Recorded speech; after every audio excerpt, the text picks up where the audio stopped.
I'm here with Chris Butano. He's got a couple dealerships in Hawaii. What dealership lines do you have? We have Ford, Mazda, Chevrolet, Hyundai, and Nissan. Had to think about that. All right, so you're in sunny Hawaii, but we met when you were in St. Louis. Yep, that's a fact. So what brought you to Hawaii? Best day of your life. Yes, it was. What brought you to Hawaii? Sunny and 80 every day. So what challenges do you see in Hawaii that are maybe different than what you saw when you were in St. Louis?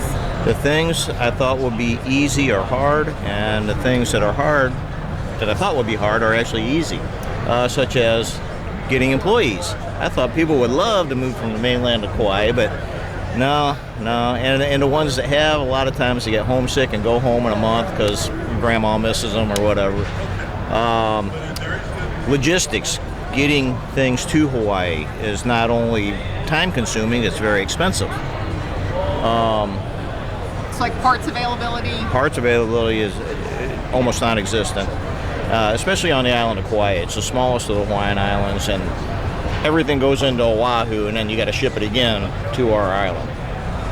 So because you have been in St. Louis and you still have a lot of your contacts in St. Louis, in your hunting cabin in St. Louis, or in that area, do you see a lot of like the turnover that you see in Hawaii? Do you pull people from? I see more turnover in Hawaii. I've seen so many people move away since I've lived there, and not just due to COVID. It's just some people can't live on an island. You know, they get cabin fever or whatever you want to call it, island fever, and you can't even drive around that island. You know, so a lot of people they think they want to live the island life, but they just can't do it. So what, like your customers, is it hard, like as far as retention? Do you have... Actually, customer retention is very easy. You create relationships with them. Most of the locals, it's kind of a captive audience. They have to come to the dealership, but they become the service advisor's friends. And we have what we call the coconut wireless. So they know, say we get a car that's in demand, traded in. They know before it ever goes on the website. It gets around the island. They'll have sometimes 3 or 4 buyers before they ever take a picture of the car. What is your number one, aside from getting the parts? Would it be employee retention? Employees, getting qualified employees. Everybody talks about their talent pool. Well, we have the kiddie pool of all talent pools, and it's very shallow. And getting new technicians, especially, or even service advisors, a good service advisor is worth their weight in gold. But now we're training our own, and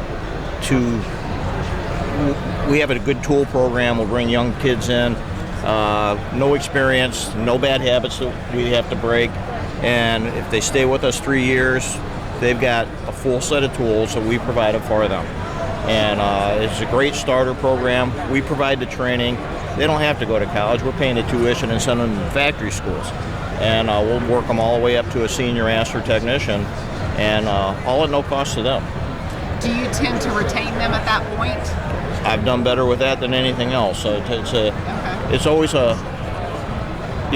we keep what works and we get rid of what doesn't. Okay. Well, aside from stopping by TVI's booth at NADA, what have you gotten from the show this year?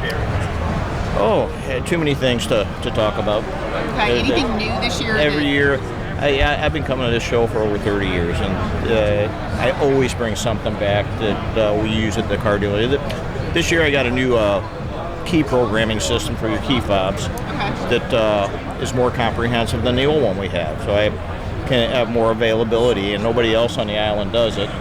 And so I can do more makes and models. Okay. Well, thank you for taking a few minutes. Anytime with you, Heather.